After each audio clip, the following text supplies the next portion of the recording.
एक बार की बात है, इच्छापुरी नाम के एक गांव में एक इच्छाधारी नागिन रहती थी, जिसका नाम मनिका था। मनिका के पास एक मणि थी, जिसे वो अपनी या दूसरों की कोई भी इच्छा पूरी कर सकती थी। मनिका एक बहुत ही दयालु नागिन थी, जो जंगल में बने एक गुफा में शांति से रहती थी। एक दिन उसी जंगल में मोहन अपनी छोटी सी बेटी माला के साथ गुजर रहा था। जंगल में चलते चलते दोनों थक गए थे। पिताजी, अब और नहीं चल सकती, क्यों ना हम थोड़ी देर आराम कर लें? चलो हम उस पेड़ के नीचे आराम करते हैं।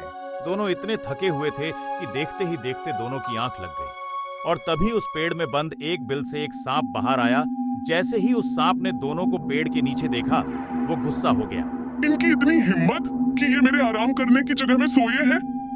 इन्हें इसकी सजा जरूर मिलेगी। उसने माला को डस लिया। बचाओ! माला की चीख सुनते ही मोहन जाग गया और उसने सांप को वहां से जाते देखा और समझ गया कि माला को सांप ने काट लिया है। बचाओ! कोई मेरी मदद करो!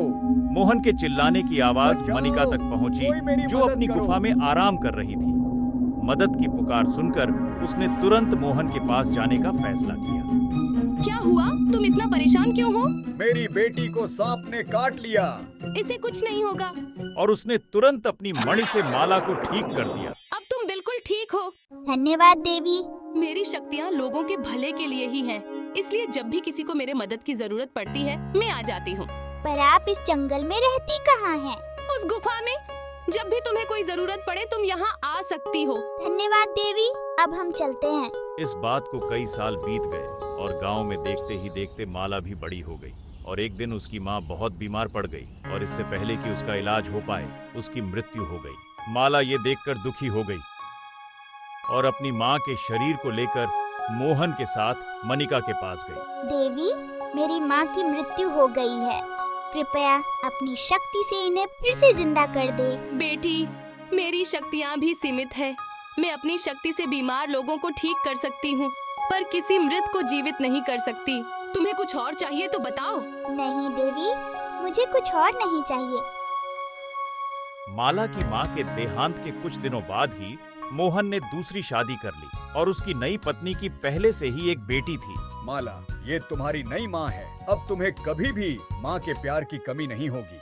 ये तो बहुत अच्छी बात है पिताजी। अब मेरे पास माँ के साथ साथ एक बहन भी है। धन्यवाद पिताजी। कुछ दिन तक सब कुछ अच्छा चलता रहा, पर एक दिन अचानक ही मोहन की भी मृत्यु हो गई। और उस दिन के बाद माला की जिंदगी बदल गई, क्योंकि उसकी सौतेली माँ और बहन का व्यवहार माला के प्रति बिल्कुल बदल गया था। ये क्या कर रही हो? ऐसे झाड़ू लगाते हैं? माँ, मुझे बहुत जोरों से भूख लगी है। हाँ बेटी। माला, तुमने खाना बनाया कि नहीं? वो मैं झाड़ू लगाकर बनाने ही जा रही थी। क्या? मेरी बेटी को इतनी जोर से भूख लगी है और तुमने अभी तक खाना नहीं बनाया? इसकी सजा तो तुम्हें मिलकर रहेगी। तुम्हें आज का खाना नहीं मिलेगा। अब जल्दी से खाना बनाओ, मैं और इंतजार नहीं कर सकती। और हाँ, खाना बनाकर जंगल से लकड़ियाँ काटकर उन्हें बेचकर पैसे ले आना। पैसे लेकर आओगी तभी खाना मिलेगा। सौतेली माँ और बहन के इस व्यवहार से माला दुखी होकर भूखे पेट ही जंगल में लकड़ियाँ लेने चली गई और एक पेड़ के नीचे बैठ के रोने लगी। माला की रोने की आवाज मनिका के कानों तक गई। ये आवाज तो जानी पहचानी लग रही है। अरे बेटी माला, तुम रो क्यों रही हो? मेरे माँ और पिताजी का देहांत हो गया है और उनके जाने के बाद मेरी सौतेली माँ और बहन मुझे बहुत परेशान करते हैं। ये तो बहुत दुख की बात है, पर तुम चिंता मत करो, मैं उन्हें सबक सिखा के रहूंगी। नहीं, आप उन्हें कुछ मत करना, चाहे वो मुझे कितने ही दुख दे। पर हैं तो वो मेरी माँ और बहन, उनके सिवा मेरा इस दुनिया में कोई नहीं। तुम सच में बहुत अच्छी हो माला, मैं तुम्हारी मदद करूंगी। मनिका ने अपने मणि की शक्ति से उसे एक थाली दी। ये लो माला, ये सोने के सिक्के तुम अपने माँ को दे देना। इतने सारे पैसे मिलने के बाद शायद वो तुम्हें परेशान करना बंद कर दे। धन्यवाद देवी। माला ने वो थाली घर जाकर अपनी सौतेली माँ को दिया। इतने सारे पैसे तुम्हारे पास अचानक से कैसे आ गए? बताओ मुझे। ये पैसे मुझे इच्छाधारी नाग देवी मनिका ने दिए हैं। क्या? इच्छाधारी नागिन? हमें भी उसके पास ले चलो। पर वो बस जरूरतमंद लोगों की मदद करती है। वो सब हम देख लेंगे, तुम तुम बस हमें वहाँ लेकर चलो, वरना अच्छा नहीं होगा। मजबूर होकर माला अपनी सौतेली माँ और गीता को मनिका के पास ले गई। उसके पास जाते ही गीता ने मनिका से ढेर सारा धन और संपत्ति मांगी। तुम लोग किसी भी कृपा के लायक नहीं हो। माला को इतना दुख देने के बावजूद तुम्हें लगता है मैं तुम्हें धन संपत्ति दूंगी? मैंने सोचा था कि पैसे पाने के बाद तुम माला से अच्छा व्यवहार करोगी, पर मैं गलत थी। अब चले जाओ यहाँ से। और हाँ, अब से माला मेरे साथ ही रहेगी, मेरी बेटी बनकर। मनिका के मना करने के बाद माला की सौतेली माँ और गीता गुस्सा होकर वापस आ गई और एक योजना बनाई। उस इच्छाधारी नागिन की इतनी हिम्मत कि हमें ना बोला। अब तो उसे सबक सिखाना ही होगा। हाँ, पर कैसे? सोचो माँ, उस नागिन के गुफा में कितना खजाना होगा। अगर हम किसी भी तरह उस नागिन को खत्म कर दें, तो उसका सारा खजाना हमारा हो जाएगा। बात तो ठीक है, पर उस नागिन के पास इतनी शक्तियाँ हैं, हम उसे खत्म करेंगे कैसे? रात को जब वो सो रही होगी, तब हम उस पर हमला करेंगे। हाँ, ये योजना सही है। अपनी योजना के अनुसार रात होते ही माला की सौतेली माँ और उसकी बेटी गीता एक तलवार लेकर गुफा में चली गई। गुफा के अंदर जाने पर उन्होंने देखा कि इच्छाधारी नागिन सो रही है, और जैसे ही गीता ने तलवार से उस पर वार करना चाहा, वहां अचानक से उजाला हो गया और सामने इच्छाधारी नागिन मनिका प्रकट हो गई। तुम यहाँ हो तो ये कौन है? ये माला है, और तुम लोगों ने ऐसी गिरी हुई हरकत की है जिसकी कोई माफी नहीं हो सकती। तुम्हें इसकी सजा जरूर मिलेगी। नहीं देवी, इन्हें कुछ मत करिए, ये मेरी माँ और बहन है। पर इन्होंने तुम्हें मारने की कोशिश की है और मैंने तुम्हें अपनी बेटी माना है, और मेरी बेटी को कोई हानि पहुंचाएगा तो मैं उससे उसका बदला जरूर लूंगी। ये मेरा प्रण है। हाँ, पर मैं इन्हें माफ करती हूँ। आखिर हैं तो ये मेरे अपने ही, और बदला लेने से किसी का फायदा नहीं होगा। माला इतनी अच्छी और दयालु थी कि उसने इतने दुख सहने के बाद भी अपनी सौतेली माँ और बहन को माफ कर दिया, और ये देखकर उन्हें अपनी गलती का एहसास हुआ। हमने तुम्हें बहुत दुख दिया, फिर भी तुमने हमें माफ कर दिया। माला ने तो तुम्हें माफ कर दिया, पर मैं तुम्हें माफ नहीं करूंगी। मैं बदला लेने का प्रण ले चुकी हूँ, इसलिए पूरा तो करना पड़ेगा। मैं तुम्हारा प्राण नहीं लूंगी, पर तुम्हें जितना भी धन मैंने दिया वो तुम्हारे घर जाते ही गायब हो जाएगा। यही तुम्हारी सजा है और मेरा बदला। जैसी आपकी आज्ञा देवी। माला बेटी, तुम हमारे साथ चलो, अब हम तुम्हें कोई दुख नहीं देंगे। नहीं, माला कहीं नहीं जाएगी, यही रहेगी मेरे पास। देवी, इन्हें अपनी गलती का एहसास हो गया है, मुझे इनके साथ जाने दीजिए। आखिर ये भी मेरी माँ है। ठीक है माला, पर याद रखना मैं भी तुम्हारी माँ ही हूँ। माला अपनी सौतेली माँ और बहन के साथ घर चली गई, और घर जाते ही नागिन का दिया हुआ सारा धन गायब हो गया। पर गीता और उसकी माँ को अपनी गलती का एहसास हो चुका था, इसलिए उसके बाद वो माला को बहुत प्यार से रखते थे।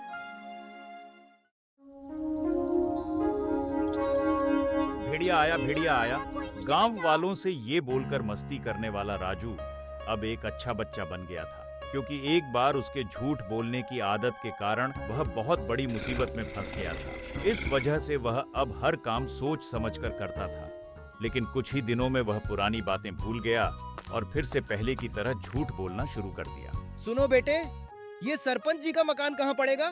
सरपंच जी, आप यहाँ से दाएं जाइए, फिर बाएं, फिर सीधे चलते रहिए, फिर थोड़ी देर चलने के बाद बाएं मुड़ जाइए, और फिर वहाँ से दाएं, और आप सरपंच जी के घर पहुँच जाएंगे। राजू ने उस आदमी को गलत पता बताया था। अब मजा आएगा। ये अब सरपंच जी के घर जाने के चक्कर में पूरा गांव घूमेंगे। एक दिन राजू की माँ ने उसे बुलाया और दुकान से चावल लाने को कहा। राजू, राजू। जी माँ। राजू, जल्दी से जाओ और बनिए की दुकान से जाकर चावल ले आओ। तुम्हारे पिताजी भेड़ों को चराकर आते ही होंगे, उनके आने से पहले मुझे खाना बनाना है। मैं अभी गया और अभी आया। राजू घर से चावल लाने के लिए निकल तो गया, लेकिन रास्ते में उसे उसके कुछ दोस्त खेलते हुए नजर आए। उन्होंने राजू को भी अपने साथ खेलने के लिए बुलाया। अरे राजू, इतनी जल्दी में कहाँ जा रहे हो? आओ तुम भी हमारे साथ खेलो, बहुत मजा आ रहा है। हाँ हाँ, क्यों नहीं। राजू सब भूलकर अपने दोस्तों के साथ खेलने लगा।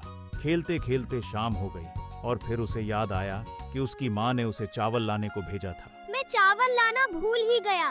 दोस्तों, मुझे जल्दी जाना होगा, वरना बहुत डांट पड़ेगी। राजू जल्दी से खेल छोड़कर दुकान की तरफ भागा, पर वहाँ जाकर उसने देखा कि सेठ अपनी दुकान बंद कर रहा था। वह दौड़ता हुआ उसके पास गया। सेठ, जल्दी से मुझे 1 किलो चावल दे दो। दिखाई नहीं दे रहा, मैं दुकान बंद कर रहा हूँ, कल आना। प्लीज अंकल, दे दो ना। नहीं नहीं, मुझे दुकान बंद करके जल्दी जाना है। सेठ दुकान बंद करके चला गया और राजू को चावल न मिलने पर बहुत गुस्सा आया। वह दुखी होकर घर चला गया, लेकिन अपनी माँ की डांट से बचने और सेठ को सबक सिखाने की उसने एक तरकीब सोची। घर पहुंचते ही उसने अपनी माँ को एक झूठी कहानी सुनाई। माँ, मैं चावल नहीं ला पाया। मैं सेठ की दुकान में गया था, पर मैंने उसकी दुकान में एक भूत देखा, इसलिए मैं वहाँ से भाग गया। क्या? अच्छा किया बेटे। देखते ही देखते ये बात पूरे गांव में फैल गई कि सेठ की दुकान में भूत है और अब सब उसकी दुकान में जाने से डरने लगे। जब ये बात सेठ को पता चली तो वह सीधे राजू के घर पहुंच गया। राजू, राजू, जल्दी बाहर आओ। सेठ को जोर जोर से चिल्लाता सुनकर राजू और उसके पिताजी बाहर आए। क्या हुआ सेठ जी, इतने गुस्से में क्यों हो? राजू ने कुछ किया क्या? उसने ऐसा काम किया है जिसकी कोई माफी नहीं। पूरे गांव में ये झूठी खबर फैला दी है कि मेरी दुकान में भूत है। अब सब मेरी दुकान में आने से डरते हैं। मेरा कितना नुकसान हो गया। राजू, तुम कब सुधरोगे? अपनी गलती छुपाने के लिए फिर से तुमने झूठ का सहारा लिया। चलो माफी मांगो सेठ जी से। मुझे माफ कर दीजिए सेठ जी। राजू ने सेठ से माफी तो मांग ली, लेकिन वो कहाँ सुधरने वाला था। कुछ दिनों बाद उसके पिताजी किसी काम से कुछ दिनों के लिए शहर जाने लगे और निकलने से पहले उन्होंने राजू को अपने पास बुलाया। बेटे राजू, मैं कुछ जरूरी काम से शहर जा रहा हूँ, इसलिए मैं चाहता हूँ कि तुम कुछ दिनों तक भेड़ों को चराने ले जाओ, वरना उन्हें भूखे ही रहना पड़ेगा। और हाँ, पिछली बार की तरह इस बार कोई गड़बड़ या शरारत मत करना। मैं उन्हें चराने ले जाऊंगा और हाँ, इस बार कोई शरारत नहीं करूंगा। ठीक है राजू, चलो मैं चलता हूँ। पिताजी के जाते ही राजू भेड़ों को लेकर जंगल चला गया और उन्हें चरने के लिए छोड़ दिया और खुद पेड़ के नीचे आराम करने लगा। देखते ही देखते उसकी आंख लग गई और थोड़ी देर में उसकी आंख खुली। ओफो, अब तो पूरा दिन बाकी है। तब तक मैं क्या इन भेड़ों को देखता रहूं? मैं ऐसा नहीं कर सकता। मनोरंजन के लिए कुछ करना होगा। क्या करूं? क्या करूं? हाँ, भेड़िया आया। पिछली बार की तरह इस बार भी गांव वालों को परेशान करता हूँ। वैसे भी इतने दिनों में सब भूल गए होंगे। बहुत मजा आएगा। पिछली बार की तरह इस बार भी राजू ने वही शुरू किया, जिसके कारण वह इतनी बड़ी मुसीबत में फंस गया था। भागो भागो, भेड़िया आया, कोई मुझे बचाओ। राजू की आवाज सुन खेत में काम करने वाले लोग घबरा गए। उन्हें लगा कि राजू इस बार जरूर सच बोल रहा है और सब उसकी मदद के लिए अपने अपने काम छोड़कर उसकी तरफ भागे। पर वहां जाने पर उन्होंने देखा कि राजू उन पर जोर जोर से हंस रहा है। राजू, कहाँ है भेड़िया और तुम हंस क्यों रहे हो? कहीं तुमने फिर से झूठ तो नहीं कहा? मैं तो बस ये देखना चाहता था कि आप सबको अब मेरी बात पर भरोसा है कि नहीं, पर मैं वादा करता हूँ अब से कभी ऐसा नहीं करूँगा। राजू, तुमने फिर से ये सब मजाक शुरू कर दिया। सुधर जाओ, ये अच्छी बात नहीं है। ठीक है, समझ गया। अब आगे से नहीं करूँगा। आप लोगों को तो मजाक भी समझ में नहीं आता। गांव वाले वहां से चले गए, लेकिन राजू को बात समझ में नहीं आई। उसने उनकी बात एक कान से सुनी और दूसरे कान से निकाल दी। अगले दिन फिर राजू अपने भेड़ों को लेकर जंगल में गया। पिछली बार की तरह वह इस बार भी बैठे बैठे ऊबने लगा और उसने फिर से अपने मनोरंजन के लिए वही तरीका अपनाया। इस बार भेड़िया नहीं, शेर आया चिल्लाता हूँ। शेर से लोग ज्यादा डरेंगे और मजा भी ज्यादा आएगा। और जोर जोर से चिल्लाने लगा। बचाओ बचाओ, शेर आया, जल्दी कोई बचाओ। ये शेर मुझे खा जाएगा, मेरे भेड़ों को खा जाएगा। अरे कोई तो मदद करो। लेकिन पिछली बार की तरह इस बार भी राजू झूठ बोल रहा था। राजू, ये बिल्कुल अच्छी बात नहीं है। तुम रोज रोज झूठ बोलकर हमारा काम खराब करते हो। इस तरह तो तुम्हारी बात पर कोई भरोसा नहीं करेगा। गांव वालों ने राजू को फिर से समझाने की कोशिश की, लेकिन राजू को कुछ समझ में नहीं आया। उल्टा वो गांव वालों से ही उलझ पड़ा। अरे आप लोग तो छोटी सी बात को इतना बड़ा बना रहे हो। राजू की बातें सुनकर गांव वाले गुस्से में आकर वहां से वापस चले गए। चलो चलो, इसे तो समझाना ही बेकार है। अगले दिन राजू फिर से अपने भेड़ों को लेकर उसी जंगल में उन्हें चराने गया और हर रोज की तरह आज भी उसका मन नहीं लग रहा था। उसने फिर से गांव वालों के साथ मस्ती करने की सोची। पता नहीं पिताजी रोज कैसे भेड़ चराने आते हैं। मैं तो रोज रोज यहाँ आकर ऊब जाता हूँ। वो तो भला हो इन मूर्ख गांव वालों का। जो इनकी वजह से मेरा मनोरंजन हो जाता है। आज भी शेर आया चिल्लाकर इन्हें परेशान करता हूँ। बड़ा मजा आएगा। हा हा हा हा हा हा। राजू अपनी योजना के अनुसार चिल्लाने ही जा रहा था, तभी उसने सामने झाड़ियों में कुछ हलचल देखी। वो रुक गया और ध्यान से उधर देखने लगा। तभी झाड़ियों को चीरते हुए सच में एक शेर वहां आ गया और राजू के सामने खड़ा हो गया। राजू यह देखकर डर गया और डर के मारे उसका गला सूख गया। वो मदद के लिए जोर जोर से चिल्लाने लगा। बचाओ बचाओ, शेर आया, जल्दी कोई बचाओ, ये शेर मुझे खा जाएगा, मेरे भेड़ों को खा जाएगा, अरे कोई तो मदद करो। राजू डर से चिल्लाता रहा, लेकिन उसकी मदद के लिए कोई नहीं आया, क्योंकि सबको यही लग रहा था कि राजू फिर से कोई मजाक कर रहा है। यह राजू फिर से हमें बेवकूफ बनाने की सोच रहा है, लेकिन इस बार हम उसके जाल में नहीं फंसेंगे।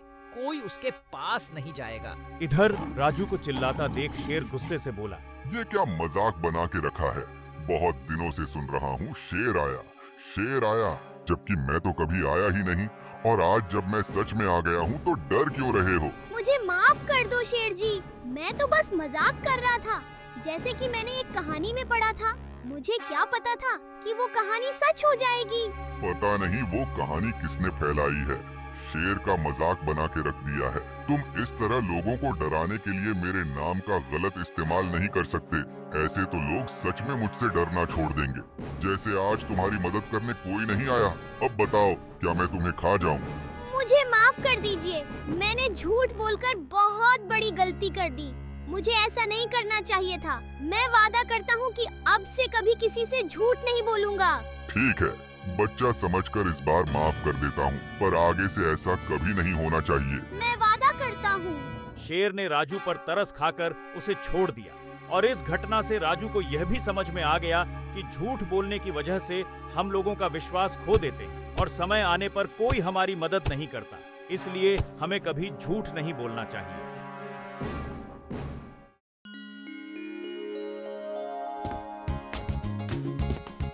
आज तो बहुत मजा आएगा। मैं लाइब्रेरी में हिस्ट्री की बुक्स पढ़ूंगा। मुझे हिस्ट्री की बुक्स पढ़ने में बहुत मजा आता है।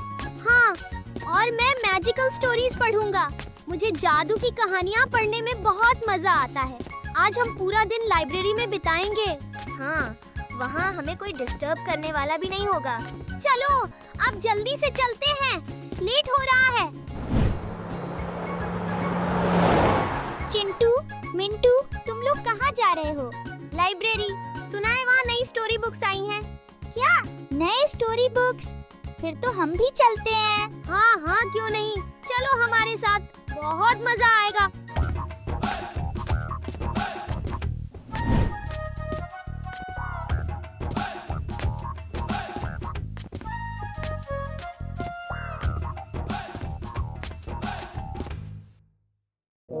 दोस्तों, ये देखो मुझे क्या मिला, जादुई किताब। Wow, magical book. मिंटू, जल्दी से इसे खोलो ना, इसमें जरूर मैजिकल स्टोरीज होंगी। हाँ हाँ, खोलता हूँ। इसमें सब फोटोज हैं। रुको, इसमें कुछ लिखा है। क्या लिखा है? जल्दी पढ़ो। हाँ हाँ, पढ़ता हूँ। इसमें लिखा है, जब भी कोई पढ़ेगा ये मंत्र, सारे किरदार हो जाएंगे जीवंत।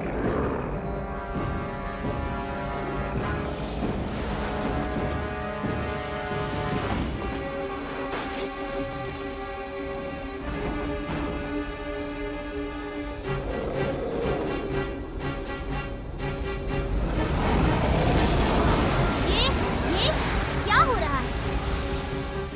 लगता है ये बुक सच में जादुई है, इसलिए मंत्र पढ़ते ही बुक के सारे फोटोज में जान आ गई। मुझे तो बहुत डर लग रहा है। डरने की कोई बात नहीं, हम किताब से आए हैं। हमें किताब से निकालने के लिए थैंक यू। नहीं नहीं, तुम ऐसे बाहर निकल के हमारी दुनिया में नहीं रह सकते, तुम्हें वापस जाना होगा। एक तो इतनी सदियों बाद हम बाहर आए हैं, ऊपर से तुम हमें फिर से वापस भेजना चाहते हो, पर ऐसा कभी नहीं होगा दोस्तों। चलो यहाँ से, हम इस दुनिया का आनंद उठाएंगे। नहीं, रुको। हमें मत रोको वरना उल्टा लटका दूंगी।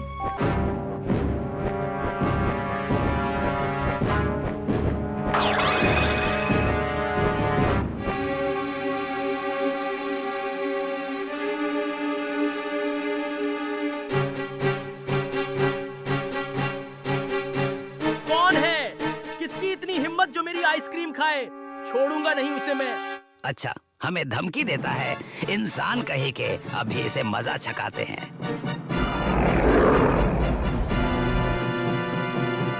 हमें मजा चखाओगे? तो तुम कौन हो?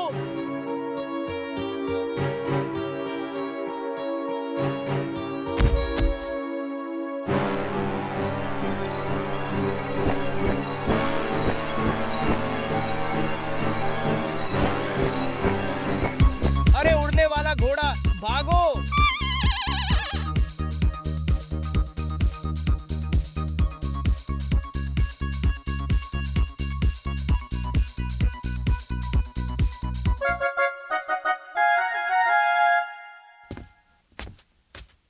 वाह, कितनी अच्छी ड्रेस है। ड्रेस खरीदनी है तो बताओ, यहाँ खड़े होकर भीड़ मत लगाओ। पर इसे खरीदते कैसे हैं?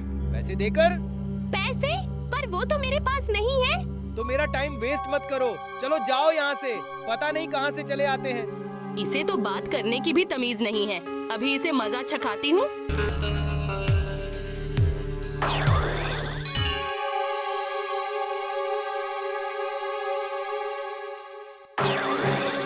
बचाओ! भूत भूत! अब तुम्हें कोई नहीं बचा पाएगा। लटके रहो यहाँ। मुझसे अच्छे से बात नहीं करने की यही सजा है।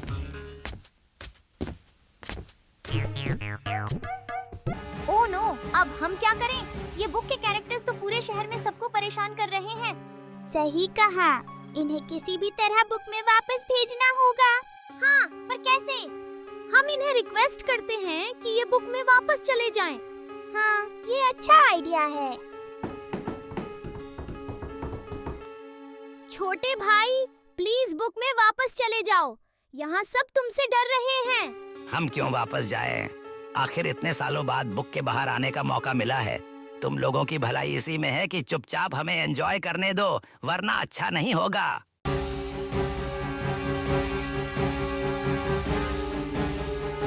ओह नो, अब क्या करें?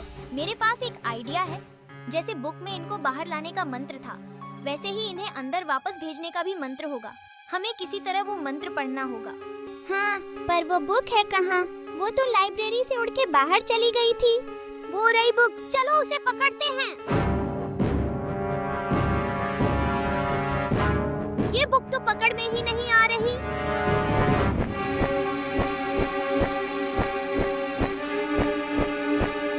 आइडिया।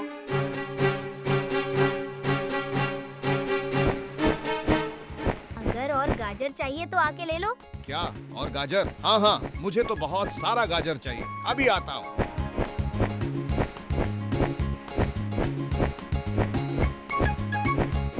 प्लान ए तो कामयाब हो गया। अब प्लान बी, बुक के पास जाना होगा।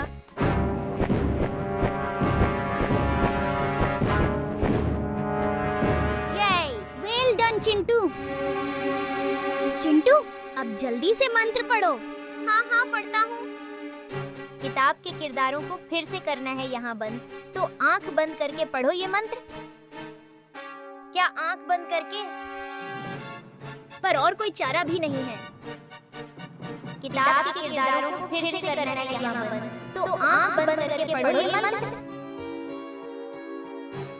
हाँ, पर लगता है मंत्र का असर नहीं हुआ।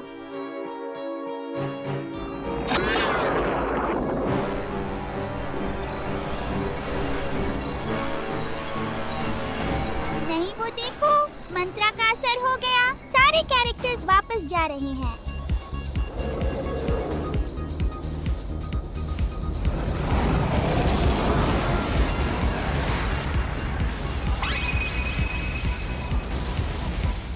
बहुत पढ़ लिया मैजिकल बुक। अब चलो इसे वापस लाइब्रेरी में छुपा देते हैं, वरना पता नहीं अब क्या होगा। हाँ हाँ, चलो।